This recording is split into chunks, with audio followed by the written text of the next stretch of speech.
Những năm tháng bôn ba nơi xứ người, tôi vẫn khôn nguôi nhớ về chốn xưa yêu dấu. Hình như ai trong chúng ta cũng đều có riêng cho mình một chốn xưa để nhớ thương khắc khoải mỗi lúc đi xa, để hân hoan hạnh phúc mỗi khi được quay trở lại. Chừng ấy năm, cái chốn xưa nở rộ hoa vàng trong từng sớm mai đầy nắng, vẫn động hoài trong trái tim tôi. Nhiều đêm trằn trọc không ngủ được, ký ức lại đưa tôi ngược về những ngày ngồi lặng hàng giờ trên bến cũ, ngắm từng vạt hoa vàng ngả nghiêng trong ánh nắng. Bờ sông hoang vắng, dòng nước lặng lờ cuốn theo mấy chiếc lá khô rơi. Một khoảng sân rộn rã tiếng nói cười, một căn nhà che nắng che mưa có ngưỡng cửa quen thương. Sáng nào tôi cũng qua vội vã. Chốn xưa mấy độ hoa vàng, tôi tự hỏi lòng mình như thế. Chắc không ai còn nhớ chốn xưa đã mấy lần nở hoa, mấy mùa cây thay lá, để biết được rằng tôi đã xa quê bao nhiêu lâu. Tôi cũng chẳng muốn đếm ngày tháng xa quê làm gì, bởi mỗi lần ngồi nhẩm đếm, lòng tôi lại dợn lên một nỗi niềm xa xót. Hoa vẫn cứ vàng rực rỡ bờ sông quê, còn tôi vẫn mãi miết chạy theo tiền tài, danh vọng, lao vào vòng xoáy của cuộc sống bon chen, chật vật chốn thị thành. Dần dần giữa tôi và chốn cũ là một khoảng cách xa xôi vô định. Cánh chim trời từng ấy năm vẫn cứ bay cao bay xa, chưa một lần ngoái về xem mùa hoa vàng năm này có còn rực rỡ như mùa hoa vàng năm cũ.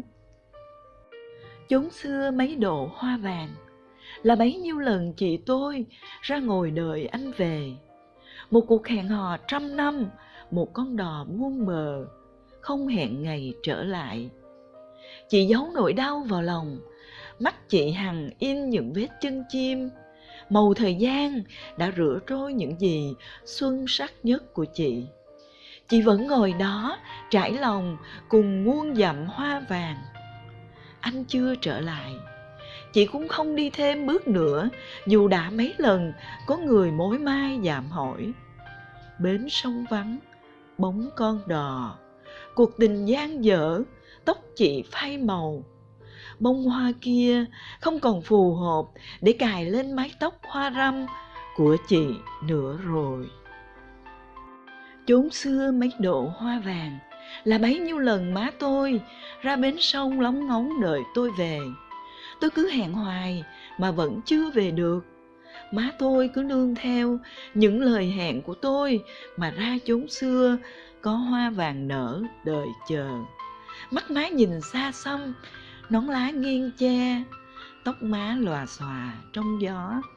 Không thấy tôi qua đò, lời hẹn hóa hư không. Má trở vào, bỏ lại sau lưng muôn dặm hoa vàng vẫn đang khoe sắc.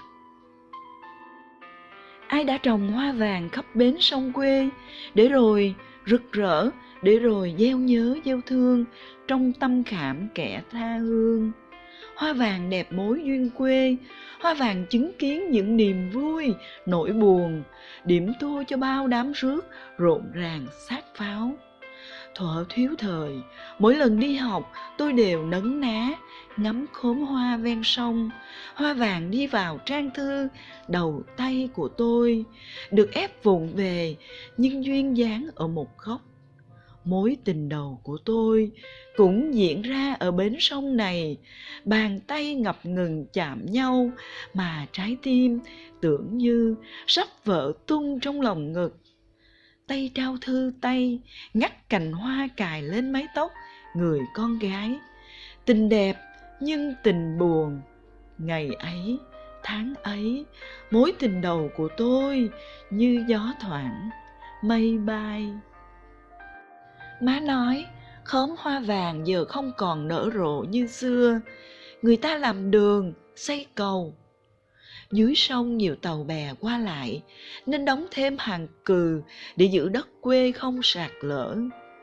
Người ta đã phá bỏ khóm hoa đi mất rồi, có mấy ai còn tha thiết tới chuyện cũ người xưa.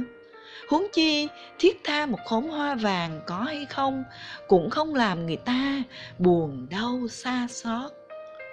Nhưng rồi đã có người về lại bến sông xưa, lặng lẽ trồng lại những khóm hoa để giữ gìn hình hài của bến sông ngày cũ. Người đó là ai? Tôi tự hỏi. Là chị tôi, là má, hay là người con gái năm xưa đã hẹn với tôi sẽ gặp lại nhau trong một mùa hoa vàng nào đó? Tôi ngồi trên căn gác nhỏ, nghĩ về chốn xưa.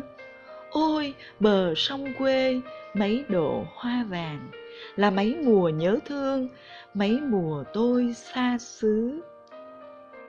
Nhớ chốn xưa, chắc chắn rằng tôi sẽ quay về thăm hoa vàng trong một chiều nắng đẹp, để tìm lại bóng dáng yêu kiều mà thủy chung, cần mẫn của chị tôi, để được gặp má và ôm má vào lòng như hồi tôi còn bé, để được ngắm hoa vàng mà tưởng tượng ra hình hài người em gái vẫn thường về lại bến sông quê, đứng thẫn thờ và thèm vụng một mối tình đã cũ.